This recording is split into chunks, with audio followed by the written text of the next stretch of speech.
ఎవరు క్లెయిమ్ చేయండి, ఏ survey number లేకుండా మిగిలిపోయింది, ఒక 85 ఎకరాలు మిగిలింది. టీఐసిసి పోయినాక ఇతరత్ర పోయినాక అంతేనా వకీల్ సార్? 85 ఎకర్స్ మిగిలిన భూమి మిగిలింది. 85 ఎకర్స్ మిగిలితే ఈ 85 ఎకర్స్ని ఎట్లా కబ్జా చేయాలి? ఇది టీఆర్ఎస్ వాళ్ళు మొదలుపెట్టిరు దుకాణం. పాత టీఆర్ఎస్ నాయకులు దుకాణం మొదలుపెట్టి 2009-10లో పెండింగ్ ఉన్నటువంటి గవర్నమెంట్ ప్రొసీడింగ్స్ అన్ని ముందుకు తెచ్చి 2023 నవంబర్ దాకా వాళ్ళు ప్రయత్నం చేసిరు.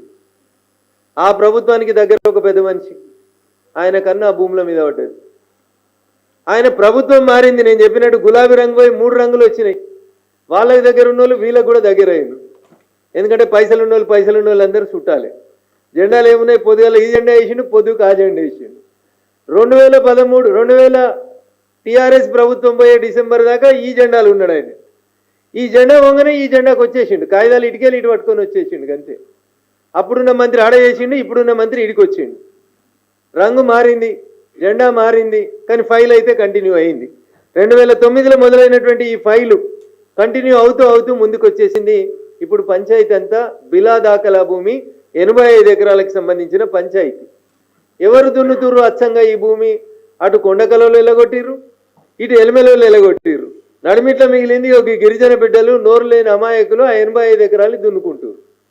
వీళ్ళు రిపీటెడ్గా ఏం తెలియకుండా నాసంటోళ్ళను తెలిసిన వాళ్ళను వకీళ్ళని పట్టుకొని లొల్లి చేసుకుంటూ వస్తారు. లాస్ట్కి ఇప్పుడు ఏ దశకు వచ్చింది అంటే 2023లో టీఆర్ఎస్ వాళ్ళంతా రాసుకుంటే కాగితాలు తెచ్చిర్రు. మా తెలుగుల కలెక్టర్లు ఉంటారు, మా జిల్లా ఒక అడిషనల్ కలెక్టర్ ఉంటుంది. ఆ అడిషనల్ కలెక్టర్ అమ్మ చట్టంలో ఎన్ని లొసుగులు ఉన్నాయో చూసింది. ఎట్లా ఈ భూమిని ఆ పెద్ద మనిషికి ఇచ్చేయాలి అర్జెంటుగానే ఒక ప్రొసీడింగ్ తయారు చేసింది. ఏం రాస్తారు ఈ జేసీ గారు అంటే, సెక్షన్ 87 అని ఒక సెక్షన్ని లూజ్ పోన్, మొత్తం రెవెన్యూ చట్టంలో ఉన్న సెక్షన్లలో సెక్షన్ 87 అని ఒక చట్టాన్ని వెతికి పట్టుకుందాము. సెక్షన్ 87 ఏం మాట్లాడుతుంది? క్లరికల్ ఎర్రర్స్ ఏమన్నా ఉంటే ఏం చేయాలనేది చెప్తుంది సెక్షన్ 87. క్లరికల్ ఎర్రర్స్, ఒకవేళ ఎల్లయ్య పేరు మీద ఎల్లారెడ్డి పడ్డది, లేదా మల్లయ్య పేరు మీద మల్లారెడ్డి పడ్డది, అట్లాంటి క్లరికల్ ఎర్రర్స్ జరిగినప్పుడు బాధితులు ఎవరన్నా ఉంటే 2 సంవత్సరాల లోపల రెవెన్యూ అధికారులకి దరఖాస్తు పెట్టుకుంటే క్లరికల్ ఎర్రర్స్ని రెక్టిఫై చేయమని చెప్తుంది. సార్ ఇది ఎట్లా అని తహసీల్దార్లు చాలామంది ఉంటారు కదా రాష్ట్రంలో, అందరికీ డౌట్ వస్తే వీళ్ళందరికీ పెద్ద పైన CCLA అని ఒక డిపార్ట్మెంట్ ఉంటుంది. టీఆర్ఎస్లో ఆ సారే ఉన్నాడు CCLA, కాంగ్రెస్లో కూడా అదే సార్ ఉన్నాడు. వాళ్ళు పోయి వీళ్ళొస్తే కూడా సూట్ కేసులు అటెండ్ ఇచ్చిండో, ఇటు కూడా అన్నీ ఇచ్చి కంటిన్యూ అవుతున్నాడు అదే సార్ CCLAలో, పుణ్యాత్కుడు సారు. ఆ సార్ ఏం చేసిండు? ఇప్పుడు సెక్షన్ 87 గురించి మాట్లాడుతూ ఒక తహసీల్దార్ నాసంటోడు ఏం చేయాలి సార్ మరి క్లరికల్ ఎర్రర్లు అంటే ఒక్కొక్కరు ఒక రకమైన ఎర్రర్ పట్టుకొని వస్తుర్రు. కొందరు తండ్రుల్ని మార్చిర్రు, కొందరు భార్యల్ని మార్చిర్రు, కొందరు ఇంటి పేరు మారుస్తుర్రు. ఏది పడితే అది క్లరికల్ ఎర్రర్లు, ఇది దిద్దు అని చెప్పి పట్టుకొని వస్తుర్రు. ఏం చేయాలని అడిగితే CCLA ఒక సర్క్యులర్ ఇచ్చింది. 2011లో CCLA ఒక సర్క్యులర్ ఇస్తుంది. మీకు ఇస్తానన్న సర్క్యులర్ కాపీ. సర్క్యులర్లో ఏం చెప్తుంది CCLA సర్క్యులర్లో అంటే, ఎట్టి పరిస్థితులలో కూడా అన్న, ది సర్క్యులర్ ఈజ్ డేటెడ్ 18/5/2011 అన్న. పాత ప్రభుత్వం ఆంధ్రప్రదేశ్ ప్రభుత్వం ఉన్నప్పుడు CCLA ఒక సర్క్యులర్ ఇస్తుంది. 18 మే 2011 ఒక సర్క్యులర్ ఇస్తుంది. ఈ సర్క్యులర్లో ఏం చేస్తారంటే, మీరు వెనక ముందు ఏమైనా పేర్లు తలా తోకల కరెక్షన్స్ ఉంటే చేయరు తప్ప, గవర్నమెంట్ భూమి ఏమన్నా ఉంటే దాన్ని ఎవరైనా క్లెయిమ్ చేస్తే ఎట్టి పరిస్థితులలో కూడా పేర్లు మార్చొద్దు. This is what the circular dated 18/5/2011. దీంట్లో క్లియర్గా ఈ సర్క్యులర్ లోపల ఏం చెప్తారు? దేన్ని క్లరికల్ ఎర్రర్ అంటారని రాస్తారు. Are defined as minor errors which do not involve alteration of area, change of classification, change of name of patadar, since change of boundary, change cannot be treated as a correction of the clerical error. ఇంత కేటగిరికల్గా ఇస్తూ దీంట్లోనే ఇంకొక చోట ఏమి ఇస్తాడంటే, government land cannot be converted as patta land in the name of correction of wrong entries of pattadar names అంటాడు. ఇంత క్లియర్గా CCLA సెక్షన్ 87కి డెఫినేషన్ చెప్తే, మా దగ్గర ఒక జేసీ గారు ఉన్నారు, పాపం పేర్లు చెప్తే బాధపడతారు. మా జేసీ గారికి జ్ఞానోదయం అయింది. బుద్ధవనంలో కూర్చుంటే మా మేడంకి జ్ఞానోదయం అయింది. జ్ఞానోదయం అయ్యి ఏం దరఖాస్తు తీసుకుంది వాళ్ళ దగ్గరికి వెళ్ళి, మా తాతలు ఇల్లిటరేట్లు, మా తాతలు చదువుకోలేదు, మా తండ్రులు చదువుకోలేదు. ఎందుకంటే 2 సంవత్సరాలు అనే క్లాజ్ ఉంది కదా, if there is any rectification should be applied with in 2 years అని చెప్తుంది చట్టం. అందుకని ఆమె రాసిన రిపోర్ట్ మళ్ళీ మీకు చదువుతా అన్న. తహసీల్దార్ కలెక్టర్ గారు, జాయింట్ కలెక్టర్ గారు బాగా చదువుకున్న తల్లి రాసింది. ఏమని? మా తాతలు తండ్రులకి చదువు రాదు, మా తాతలు తండ్రులకి ఇట్లా దరఖాస్తు పెట్టుకోవాలని తెలియదు, నేను బాగా పైసలున్నోని, బాగా తెలివి కల్లోని, నా తెలివితేటలు టీఆర్ఎస్ను మేనేజ్ చేయగలుగుతాయి, నా తెలివితేటలు కాంగ్రెస్ని మేనేజ్ చేయగలుగుతాయి, కాబట్టి కలెక్టర్ అమ్మ నువ్వు రిపోర్ట్ రాయంటే మా కలెక్టర్ అమ్మ రాసింది. ఎంత మంచిగా రాసింది రిపోర్ట్ అంటే, నేను చెప్పింది ఇంగ్లీష్లో రాసిందన్నా, నేను తెలుగు మీడియం కాబట్టి తెలుగులో చెప్తున్నాం. ఏం రాస్తుంది ఈమె రిపోర్ట్లో ఉంది, గుర్తుంది. ఆల్మోస్ట్ 12 pages రిపోర్ట్ లోపల లాస్ట్ బట్ 1 పేజీలో రాస్తుంది. పేజ్ 4లో ఉంటుందన్న, లాస్ట్ పారాగ్రాఫ్లో రాస్తుంది. ఇక్కడ additional collector along with the tahsildar Ramachandrapuram mandal given some individual sworn statements which were recorded in the presence of తహసీల్దార్ రామచంద్రపురం అని రాస్తూ నేను చెప్పిన ఈ మాట రాస్తుంది. In the gap area were under the peaceful and physical position but what not surveyed since 1954 when these patta lands were part of Kondakal village of Rangareddy district, or even when those patta lands were migrated to the Velimala village of Sangareddy district in the year 2011 by assigning new survey numbers to the pattadars. Therefore here the confusion comes is my forefathers and grandfathers are illiterates, hence they have not applied an application అని చెప్పి 1954లో తప్పు జరిగింది, మా తాతలు తండ్రులు చదువుకోలే, నేను బాగా చదువుకున్నా అని చెప్పి ఎవరు దరఖాస్తు పెట్టిరంటే గౌరవనీయులు T Shilpa Reddy, wife of Kalyan Reddy. వీళ్ళెవరో మొత్తం చెప్తాయి, ఇక కుల్లంకుల్లో చెప్పాల్సిన టైం వచ్చింది. T Shilpa Reddy, wife of Kalyan Reddy. గౌరవనీయులు కళ్యాణ్ రెడ్డి గారు ఎవరంటే గౌరవనీయులు నిత్యానంద రెడ్డి గారు, అరబిందో ఫార్మాస్యూటికల్స్ కంపెనీ లిమిటెడ్కి యాజమాని. మరి నిత్యానంద రెడ్డి పేరు ఎట్లా చెప్తావు, రఘునందన్ రావు అని ఎవరికన్నా డౌట్ రావచ్చు. ఇన్ని ఇంకో సర్వే నెంబర్ వారి శ్రీమతి పేరు మీద ఇచ్చారు. K Rajeshwari, wife of Nityananda Reddy, T Shilpa Reddy, wife of Kalyan Reddy, Rohini Reddy, wife of Vikram Reddy. ఈ విక్రమ్ రెడ్డి గారు ఎవరు? ఆ కేవీ నరసింహారెడ్డి గారు ఎవరు ఉన్నారు కదా ఫస్ట్ ఓనర్, వారికి మన్మడని చెప్తాడు. సర్ప్లస్ ల్యాండ్ 1100 ఎకరాలు మా తాతది ఉండే కదా, ఆయనకు వారసుండని చెప్తాడు ఈ విక్రమ్ రెడ్డి సార్. విక్రమ్ రెడ్డి గారి శ్రీమతి గారి పేరు రోహిణి రెడ్డి గారు, విక్రమ్ రెడ్డి గారు సన్ ఆఫ్ నరసింహారెడ్డి గారు.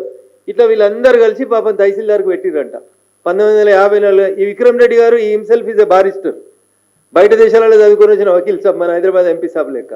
మేమన్నా ఈడ ఏదో హైదరాబాద్ లోకల్ కాలేజీలలో చదువుకొని వచ్చిన వీళ్ళంతా బారిస్టర్ చదువుకురంట, విదేశాలలో వకాలతులు చదివి వచ్చిన మేధావులు వీళ్ళు. వీళ్ళు కలెక్టర్లను పట్టుకొని ఏం రాసిరంటే మా తాతలకు ముత్తాతలకి తెలియదు కాబట్టి మాకు ఇప్పుడు యాదికి వచ్చింది, మాకు ఇక్కడ భూమి ఉన్నదని ఈ భూమి మా పేరు మీద రాయిండ్రి, ఈ పక్క పొలం నాది, నా పక్క పొలం పక్కన ఖాళీ జాగా ఉంది, ఇది నాకు ఇచ్చేయరని ఆయన దరఖాస్తు పెట్టిండు. మా జాయింట్ కలెక్టర్ ఇచ్చేయమని రాసేసింది. ఈడు ఉన్న వాళ్ళని ఏం చేద్దామని వాళ్ళకి డౌట్ వచ్చింది. అప్పుడు సంక్రాంతి సెలవులు యాదికి వచ్చినాయి పోలీసు వాళ్ళకి. వీళ్ళు తెలిసి తెలియక ఏదో కోర్టులను పట్టుకొని వకీళ్ళని పట్టుకొని కొట్లాడుకుంటూ ఇంత జరుగుతుంటే కూడా వీళ్ళు జనవరిలో పోయి ఒక కోర్టు ఆర్డర్ తెచ్చుకున్నారు. హైకోర్టుకు పోయారు వీళ్ళు ఈ జనవరిలో పోయి ఒక ఆర్డర్ తెచ్చుకున్నారు. గౌరవనీయులు జస్టిస్, ఇక పేర్లు చెప్పొద్దు మా జడ్జిలే కాబట్టి, తారీఖు ఎన్నో తారీఖు January 2025 Wednesday the 8th day of January, 8 జనవరి రోజు సంక్రాంతి సెలవుల కంటే ఒకరోజు ముందు writ petition number 993 of 2025, 993 of 2025. ఈ రిట్ పిటిషన్లో గౌరవ హైకోర్టు న్యాయమూర్తి గారు ఏం చెప్పిండ్రంటే respondent number 8, respondent number 9. Respondent number 8 CI BDL గారు, రెస్పాండెంట్ నెంబర్ 9 కొండకల్ పోలీసులు. మీరు ఎవరు కూడా స్పాట్కు పోవద్దు, ఇక్కడ ఉందన్న క్లియర్గా. In these circumstances the respondents number 8 and 9 are directed not to interfere with the position of the petitioners in respect of the land to an extent of 85 acres in survey number 632 to 643 of Velimala village of Ramachandrapuram, Mandal Sangareddy district, where agriculture operations were being carried out on the following land without following the due process of law. ఇది రాష్ట్ర సర్వోన్నత న్యాయస్థానం ఎవరిని involve కావద్దని చెప్పింది. 9వ తారీఖు నుంచి సంక్రాంతి సెలవులు వచ్చినాయి కోర్టుకి, 20వ తారీఖు దాకా హైకోర్టుకు సెలవులు. కోర్టు ఆర్డర్ ఇచ్చింది సార్ అని మా వకీల్ సాబు ఇంకొంతమంది పోయి దండం పెట్టి దరఖాస్తు ఇద్దామని పోయారు. 17 కేసులు రిజిస్టర్ చేసిరు. మొత్తం మొత్తం గిరిజనులందరి మీద ఇంక్లూడింగ్ మైపాల్ గౌడ్ మాజీ సర్పంచ్ వెల్వేలతో పాటు పోలీస్ స్టేషన్కి పోయిన ప్రతి ఒక్కరి మీద గత 4 రోజులుగా సెలవులలో ఒక్కొక్కరి మీద 307తో సహా పెట్టి ఊర్లో ఎవరు ఉండకుండా పోలీసు వాళ్ళు ఉరిపిస్తారు. నీకెట్లా తెలుసు రఘునందన్ అంటుండొచ్చు. అందుకనే మేము గూగుల్ మ్యాపులు తెచ్చినాం. ఎన్ని పోలీసు బండ్లు ఉన్నాయి, ఎంతమంది పోలీసు వాళ్ళు ఉన్నారు, గోడలు కడుతుర్రు అన్న నిల్చొని లిటరల్గా గోడలు కడుతుర్రు. అందుకని మా మీడియా మిత్రులందరికీ నేను సవినయంగా చేసేటువంటి అప్పీల్, రింగ్ రోడ్ కానుకొని 2 కిలోమీటర్ల దూరమే ఉంటుందండి. కొల్లూరు ఎగ్జిట్ తీసుకొని జర్రంత అవతలకి పోతే మీకు ఇది కనబడుతుంటుంది అన్న. ఇప్పుడు పోదామన్నా నేను వాహనాలు ఏర్పాటు చేస్తే దయచేసి పోదాం. మొత్తం ఈ 85 ఎకరాలలో 25 ఎకరాలకి నిత్యానంద రెడ్డి గారికి సంబంధించిన భూములు ఇవి, అరవిందో కంపెనీకి సంబంధించిన భూములు అని చెప్పి పోలీసు వాళ్ళు 500 మంది నిలబడి అక్కడ డే అండ్ నైట్ లైట్లు పెట్టి ఆ పక్కలకి ఏమైనా పోతే 144 సెక్షన్ ఉందని చెప్పి ఊరోళ్ళందరినీ బెదిరిస్తూ లేడీస్ అని కూడా చూడకుండా మేమన్నీ ఆడియోలు, వీడియోలు, డ్రోన్ కెమెరాలు, మ్యాప్లు అన్ని రికార్డ్ చేసినాం. నా విజ్ఞప్తి రాష్ట్ర ముఖ్యమంత్రి గారికి, డీజీపీ ఆఫ్ పోలీస్ తెలంగాణ గారికి, హైకోర్టు సర్వోన్నత న్యాయస్థానం దాంట్లో ఇన్వాల్వ్ కావద్దు, వాళ్ళ భూముల్ని డిస్టర్బ్ చేయొద్దని చెప్పిన తర్వాత మీ పోలీసోళ్ళు, మా పోలీసోళ్ళు, సంగారెడ్డి జిల్లా పోలీసోళ్ళు మొత్తం 3 రోజుల నుంచి ఒకటే డ్యూటీ చేస్తున్నారు. ఎడ చేస్తున్నారు అంటే వెల్మెల ఊరవతల చేస్తున్నారు డ్యూటీ. వాళ్ళు నిలబడి జేసీబీలు ఇటాచీలు పెట్టించి ఫ్రీ కాస్ట్ కాంపౌండ్లో వాళ్ళు పెట్టి సుమారు 1200 నుంచి 1500 కోట్ల రూపాయల విలువైన ప్రభుత్వ భూముల్ని ఒక పెద్ద మనిషికి అంటగట్టేటువంటి ప్రయత్నాన్ని కొనసాగిస్తుంది. 25వ తారీఖు దాకా కోర్టు లేదు. ఒక పోలీసు ఆయన అంటాడు, పేరు చెప్పను కానీ, ఏం చేసుకుంటారు రా భయ్, సోమవారం కోర్టు తీసినాక పోయి కంటెంప్ట్ వేసుకపో అంటాడు. ఆయన అనేకంటే ముందే మేము ఒక నోటీస్ కూడా ఇచ్చినాం, వకీల్ సాబుని పెట్టి కంటెంప్ట్ ఆఫ్ కోర్ట్ నోటీస్ కూడా ఇచ్చినాం వాళ్ళకి. This notice is already cent.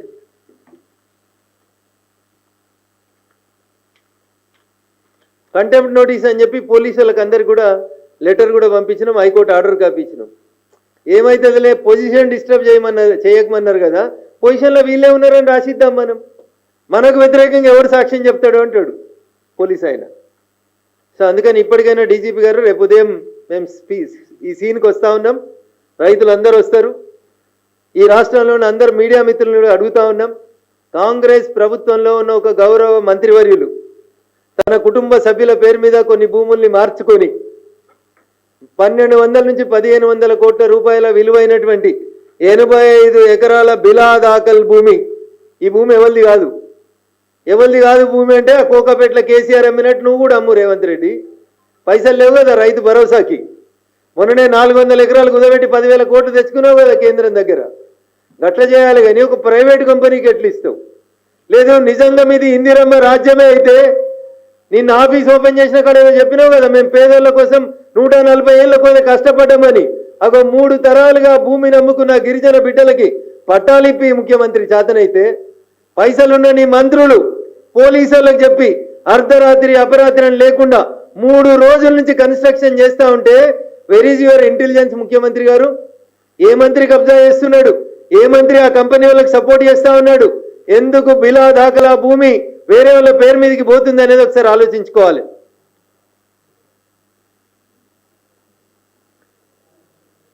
Electoral బాండ్లు తీసుకొచ్చి పెడుతుండు మా నరసన్న పక్కన. ఇలా కొన్ని కంపెనీ వాళ్ళు కాంగ్రెస్ వాళ్ళకి ఎలక్టోరల్ కోల్స్ ఇచ్చిర్రు 10 కోట్ల రూపాయలు అని అన్న రాసిస్తున్నాడు. ఎలక్టోరల్ రోల్స్ ఏంది, దాని సంగతి ఏంది అనేది ఇప్పుడు నేను మాట్లాడాను. Today it is not my subject. కానీ ఇప్పుడు అక్కడికి వచ్చినటువంటి అరవిందో కంపెనీ కానీ, అపర్ణ కన్స్ట్రక్షన్స్ కానీ, లేకపోతే ఇంకో 3-4 కన్స్ట్రక్షన్ కంపెనీల పేర్లు ఈ పహానీలలో ఎంట్రీ చేస్తుర్రన్న. వీళ్ళందరూ కూడా పరోక్షంగా ప్రత్యక్షంగా కాంగ్రెస్ పార్టీతో కలిసి కొనసాగుతున్నట్టు చాలా స్పష్టంగా కనబడతా ఉంది. నేను చెప్పిన పేర్లు మీడియా ముందు నిత్యానంద రెడ్డి గారు మీరు బాధపడొద్దు, ఇది నా రిపోర్ట్ కాదు. This is the report given by the joint collector. సీసీఎల్ఏకి పంపించిన రిపోర్ట్లో మీ అందరి పేర్లు రాసింది, మీరందరూ దరఖాస్తులు పెట్టిందని రాసింది. అందుకనే మీరు పేర్లన్నీ కూడా బయటికి చదవాల్సి వచ్చింది. ఈ బ్రీఫ్ నోట్లో ప్రభుత్వానికి వచ్చినటువంటి ఈ గ్యాప్ ఏరియా ఏదైతే వచ్చిందో ఆ గ్యాప్ ఏరియాని అదొకటే సూట్ ప్రశ్న రేవంత్ రెడ్డి గారికి. 85 ఎకరాల బిలా దాఖల భూమి ఎంత దూరం ఉంది ఇది కోకాపేటకి? కేసీఆర్ అమ్మిన 100 కోట్ల రూపాయలకి ఎకరం భూమికి మా అంటే 3 కిలోమీటర్ల దూరం ఉంది. ఇది మ్యాక్సిమం అంటే 3 కిలోమీటర్ల దూరంలో ఉంది. ఆయన 100 ఎకరాలు అమ్మితే 100 కోట్లు ఇంటూ 100 ఎకరాలు ఆయనకు ప్రభుత్వ ఖజానాకు వచ్చినాయో రాలేదో రిజిస్ట్రేషన్ అయిందో నాకు తెలియదు. కానీ ఇలా ఈ 85 ఎకరాలు మరి ఎవరు ఏం తీసుకున్నారు, ఎవరు ఏం పంచుకున్నారు, పోలీసులకు ఏం పోయింది నాకు తెలియదు. కానీ అమాయకులైనటువంటి గిరిజనుల మీద 17 కేసులు నమోదు చేసి హైకోర్టు అక్కడ పని ఆపండి అని చెప్పిన తర్వాత, వాళ్ళని డిస్పోజిషన్ చేయొద్దని చెప్పిన తర్వాత కూడా 85 ఎకరాల భూమి, దాదాపు 1200 కోట్ల భూమి ఈ రాష్ట్ర క్యాబినెట్లో నెంబర్ 2 నెంబర్ 3 నెంబర్ 4 నాకు తెలియదు, ఆ నెంబర్లు ఏడేసిరో నాకు తెలియదు. కానీ ఆడ వాళ్ళ వెనకాల జాకెట్ల మీద ఎత్తే సచిన్ టెండూల్కర్ లేక 9, 10 అని నాకు కూడా తెలుస్తుండే. కానీ ఒక మంత్రి బాజాబ్తా దగ్గరుండి చెప్పి చేపిస్తున్నాడు. అయ్యా రేవంత్ రెడ్డి గారు ఇంకా ఢిల్లీలోనే ఉన్నారు కాబట్టి ఒకసారి వినుండ్రి మా ప్రెస్ మీట్, మా ఇంటెలిజెన్స్ మిత్రుల్ని ముఖ్యమంత్రి గారికి పంపమని చెప్పుండ్రి. అయ్యా డీజీపీ గారు కోర్టు పని జరగొద్దని చెప్పిన తర్వాత మీ మెదక్ జిల్లా పోలీసు వాళ్ళకి వేరే రూల్ ఉంటుందేమో నాకు తెలియదు. మరి మీరు నిజంగా ఈ భూములలో మీ పోలీసు పని ఆపకపోతే దీన్ని ఇంకో లగచర్లాగా మీరు మార్చమని కోరుకుంటే we're ready to do it. Raghunandan Rao మిగతా వాళ్ళలాగా అది చెప్పిన తర్వాతనే చేస్తాడు కాబట్టి చెప్పుదామని వచ్చినాం. ఎలిమెల్ల చెప్తే ఇనొత్తదో ఇనరాదని భాగ్యనగరానికి వచ్చినాం. మీ ఆఫీస్కి 100 గజాల దూరంలో నిలబడి మాట్లాడుతా ఉన్నాం. అయ్యా CCLA నవీన్ మిట్టల్ గారు, మీరు ఇచ్చినటువంటి అక్రమ ప్రొసీడింగ్స్, మీరు ఎవరెవరి పేరు మీదనైతే పట్టా ఇమని ప్రొసీడింగ్ ఇచ్చిరో వాటిని అన్నింటినీ బేషరతుగా రద్దు చేయాలి. 85 ఎకరాల బిలాదాకల భూమి కబ్జాలున్న గిరిజనులకు ఇవ్వాలి. లేదు కాదు కూడదు, ఇట్లే ప్రైవేట్ వ్యక్తులకి బౌన్సర్లను పెట్టి పోలీసు వాళ్ళని పెట్టి మీరు కబ్జాలు ఇప్పిస్తామంటే ఏం దాకానైనా కొట్లాడుతుంది తెలంగాణ సమాజం తప్ప ఆగదని చెప్పి ఈ సందర్భంగా ఈ రాష్ట్ర ముఖ్యమంత్రి గారికి డీజీపీ గారికి హెచ్చరిక చేస్తూ ఉన్నాం. కేసు హెచ్చరిక ఎట్లా చేస్తావు రఘునందన్? కేసు అవుతుంది కదా భయపట్టిస్తే. మాకు తెలుసు లగచర్లలో మీరు కేసులు పెడితే ఏమైనాయో, రేపు మీకు ఏమవుతుందో కూడా తెలుసు. అందుకని గిరిజనుల పొట్టగొట్టకుండ్రి. 3 దశాబ్దాలుగా 3 తరాలుగా ఆ కుటుంబం కోట్ల చుట్టూ తిరుగుతూ అమాయకులు తెలివైన వాళ్ళు అయినప్పటికీ కూడా వకీల్ ఖర్చులను భరిస్తూ ఇంత చేసుకుంటూ వచ్చారు. వీళ్ళకి కొంచెం సపోర్ట్ చేస్తుండని మైపాల్ గౌడ్ గారిని అండర్ గ్రౌండ్లో ఉంటే నేను ఇప్పుడు దోలుకొచ్చిన మీడియా ముందుకి. గేట్ బయట ఉన్న పోలీసు వాళ్ళు చూడూరు ఉన్నారు, మైపాల్ గౌడ్ ఈయన పట్టుకపోయే ధైర్యం ఉంటే రాండి, నేనున్నా, ఎట్లా పట్టుకపోతారో చూస్తాం. కాబట్టి రేపు ఉదయం 11 నుంచి 12 గంటల మధ్యలో మా రాష్ట్ర మీడియా మిత్రులందరూ కూడా నేను సవినయంగా చేసే అప్పీల్, హైకోర్టు ఆర్డర్ కాపీ ఇస్తాం, డీజీపీ గారికి ఇచ్చిన కంటెంప్ట్ ఆఫ్ కోర్ట్ నోటీస్ మీకు కాపీలు ఇస్తాం. ఇప్పుడు ఈ 2 చూసిన తర్వాత మా గిరిజన బిడ్డల డిమాండ్లో న్యాయం ఉందనుకుంటే, పోలీసు వాళ్ళు చేస్తుంది అన్యాయమని మేము తీసుకొచ్చినటువంటి ఈ డ్రోన్ కెమెరా ఫోటోల్ని మీరు నమ్మితే దయించి రేపు ఉదయం 11 గంటలకు రండి. మీతో పాటు నేను, నాతో పాటు అక్కడ ఉండేటువంటి గిరిజనులందరూ కూడా వాళ్ళు దున్నుకున్నటువంటి భూముల్ని చూపిస్తారు.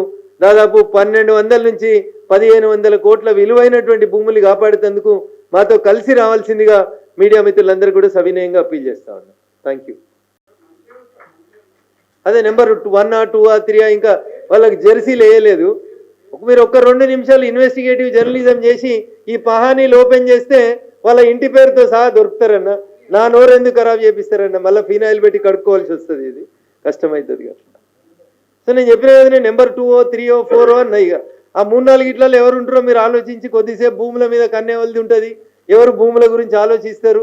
కొద్దిగా వెనుకకు తిరిగి చూస్తే నాకంటే తొందరగా మీకే అర్థమవుతుంది అన్న. అన్న ఉన్నాయా అవి నాకు తెలియదు. అది వాళ్ళ కడుపు కోత అన్న, వాళ్ళ కడుపు మంటని వాళ్ళు చెప్తున్నారు అట్లా, నేను చెప్తలేను వాళ్ళ పేర్లు. ఏం తెలియని అమాయకులకి ఆడెవరు వచ్చి కొడుతుర్రో తెలుస్తుంది. అందుకని దయించి రేపు ఒకసారి రావాల్సిందిగా మా మీడియా మిత్రులకు విజ్ఞప్తి. థ్యాంక్ యూ అన్న. I think this press meet is a little bit boring, but bear with the people అన్న. ఎందుకంటే గరీబోళ్ళ కష్టం అన్న, దయించి సహకరించమని మీడియా మిత్రులకు విజ్ఞప్తి. అంటే మనకి ఎట్లా అయిపోయిందంటే రోజు వాడిని వీడి తిట్టి వీని వాడి తిడితేనే వార్త అన్నట్టు అయిపోయింది కదా. ఆ వార్తలకి వెళ్ళి ఇది ఒక కొత్త వార్త కాబట్టి దయించి సపోర్ట్ చేయండి మాకు. This comes under Medak parliament అన్న, రింగ్ రోడ్ పక్కన కోకాపేట భూములు 100 కోట్లకు ఎకరం పోయిన భూములకి 3 కిలోమీటర్ల లోపల 25 ఎకరాలకు గోడ అయిపోతుంది అన్న. కడతా ఉన్నారు 3 రోజుల నుంచి యుద్ధం చేస్తూ.